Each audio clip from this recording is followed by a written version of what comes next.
홀로 있을 만한 시간을 찾아서 하나님의 인자하심을 자주 묵상하십시오.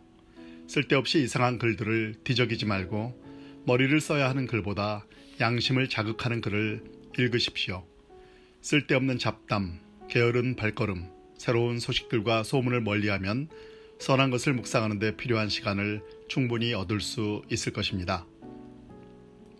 위대한 그리스도인들은 가능하면 사람들과 어울리는 것을 피했으며 남몰래 하나님을 섬기는 길을 택했습니다. 철학자 세네카는 이렇게 말했습니다. 사람들과 자주 어울리는 만큼 집으로 돌아올 때면 나는 이전보다 더 작은 자가 되어 있었습니다.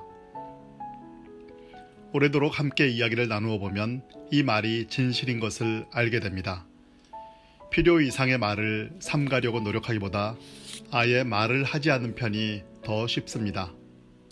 사람이 바깥에 있을 때 자신을 잘 지키는 것보다 집에 머물러 있는 편이 더 쉽습니다. 그러므로 좀 더 내면적이고 영적인 성숙을 도모하고 싶은 사람은 예수님과 함께 어수선한 군중을 떠나 한적한 곳으로 가야 합니다. 남의 눈에 뜨지 않게 기꺼이 집안에 거할 수 있는 사람만이 바깥에서도 안전하게 지낼 수 있습니다. 기꺼이 침묵을 지키는 사람만이 안정감 있게 말할 수 있습니다. 기꺼이 다스림을 받는 사람만이 안전하게 다스릴 수 있습니다. 기꺼이 순종하는 법을 배운 사람만이 확실한 명령을 내릴 수 있습니다. 마음속에 선한 양심이 없는 사람은 진정으로 기뻐할 수 없습니다. 그런데 언제나 성도들을 지켜주는 보증수표는 하나님을 경외하는 마음이었습니다.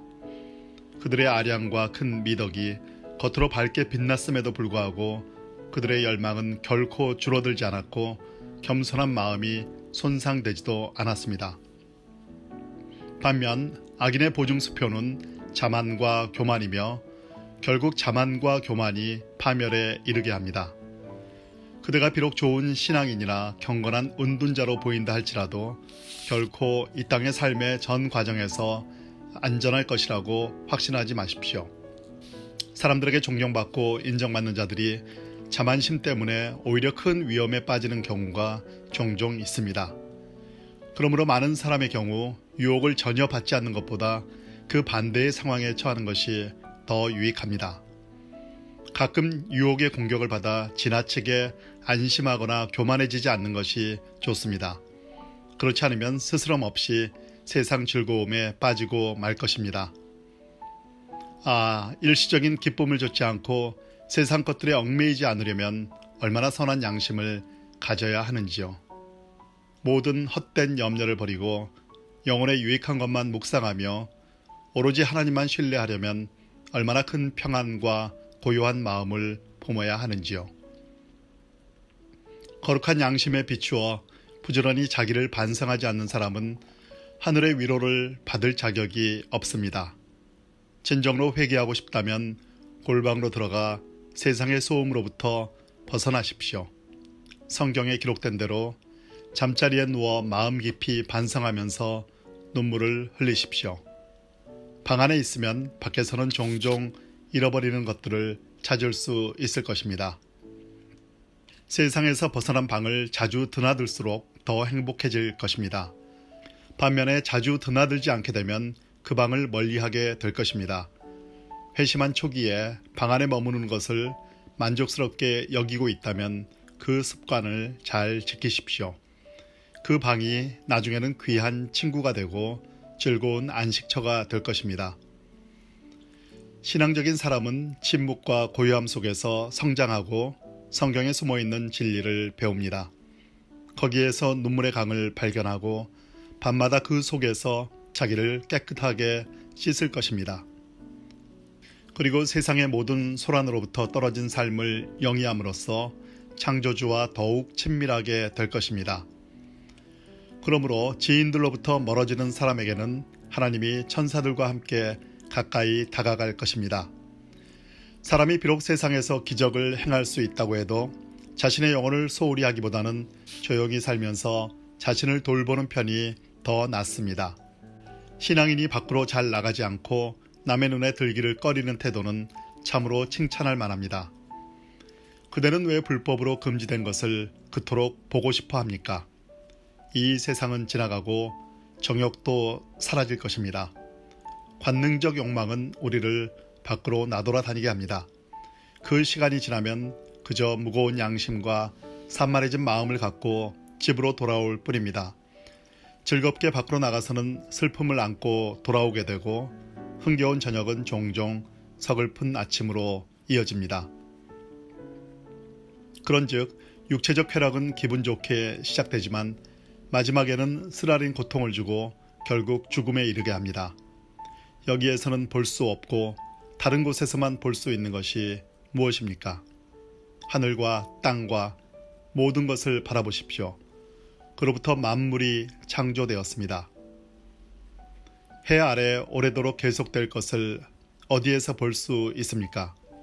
스스로를 만족시킬 수 있다고 생각할지 모르지만 그런 만족은 결코 얻을 수 없습니다.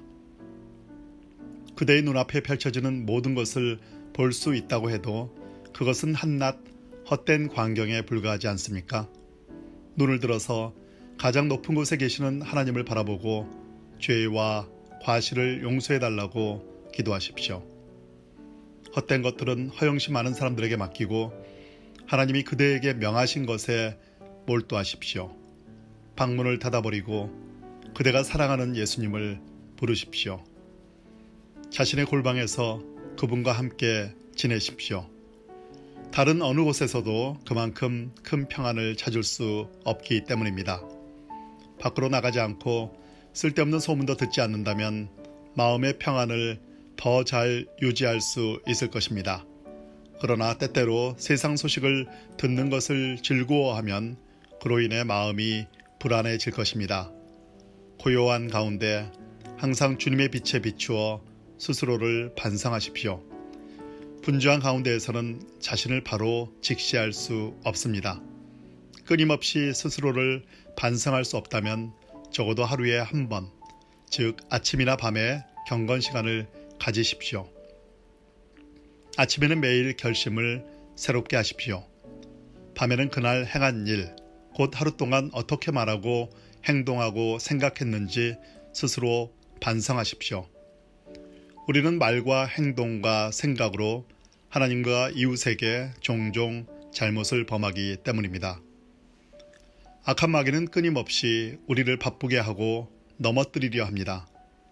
마귀의 악한 공격에 맞서는 사람답게 단단히 준비를 하십시오. 고요함 가운데 주님을 만나십시오. 폭식을 삼가십시오. 그리하면 육체의 사나운 욕망을 더 잘 제어할 수 있을 것입니다. 고요함 속에 머무른답시고 행여 게으름을 피우지 마십시오. 글을 읽거나 쓰거나 기도하거나 묵상하거나 공동 선을 위해 무슨 일이든 하십시오. 사람들의 호감을 얻지 못한다고 슬퍼하지 마십시오. 오히려 하나님의 종답게 그리고 헌신적인 신앙인답게 처신하지 못하는 것을 깊이 슬퍼하십시오. 이 생에 많은 위안거리가 없는 것이 차라리 안전합니다. 특히 육신적인 위안거리는 아예 없는 것이 낫습니다. 만일 우리가 하나님의 위로를 전혀 맛보지 못한다면 그 잘못은 우리에게 있습니다. 그것은 우리가 양심의 가책은 느끼지도 않고 헛된 외적 위안거리들을 버리지도 않기 때문입니다. 마음을 흩뜨리는 장애물을 벗어버리고 회개하러 나오는 사람은 복이 있습니다. 자기의 양심을 더럽히거나 괴롭게 하는 일을 모두 내버리는 사람은 복이 있습니다. 그런 악하고 분주한 일들에 용감하게 저항하십시오. 새로운 습관으로 옛 습관을 고치십시오.